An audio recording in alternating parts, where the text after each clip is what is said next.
one's the hustler and who's the dreamer? How about you try to guess? Okay, let's see here. I'm going to say that you're the master. You're the dreamer. You're the hustler. Close. You got one. I got one. Yeah, me. Hustler, it's Joel Gott, right? He's the master. The master blender, the mastermind behind all this. And I'm the guy just kind of dreaming up silly ideas, and then this guy hustles it into the marketplace and makes it happen. He does all the work. We don't do anything. I mean, there are. How did that name start? I mean, there are long versions of the story that are somewhat true. There are short versions which are probably quite a bit less true.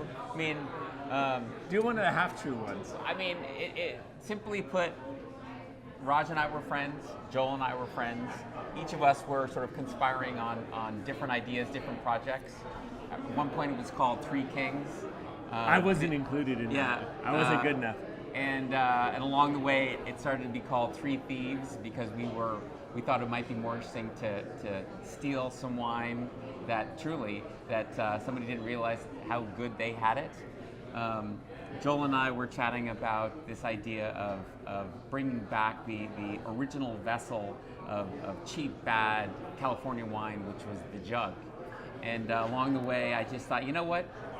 We all need to work together on this. And we merged sort of this idea of buying world-class wine. Right after 9/11, there was so much high-end wine in California that people couldn't sell. And friends of ours who were winemakers and so forth were just, hey, pay us nickel on a dollar and you can have it. And so we were stealing. And it was a moment at a time, but we thought it would be so much more hysterical than rather just put in a traditional wine bottle this fancy wine. What if we put it in the symbol of cheap and bad, the jug?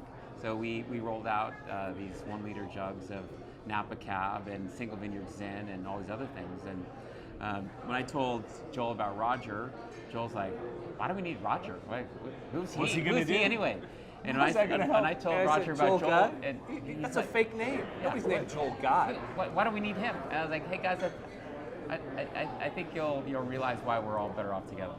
The idea was to, only sell them to fine wine shops in college towns, and it was going to be kind of this screw you to the snobbery of wine. This like world-class wine that was so undercosted in a jug, stacked up, in a proper wine shop next to fancy wine, and we thought it was hilarious. Some people thought it was, absurd and embarrassing, and others, loved it. And it tended to be kind of the younger set, I think, who were into it. And but that was like the first lightning strike for the three of us, and in many ways got all of our wine careers going.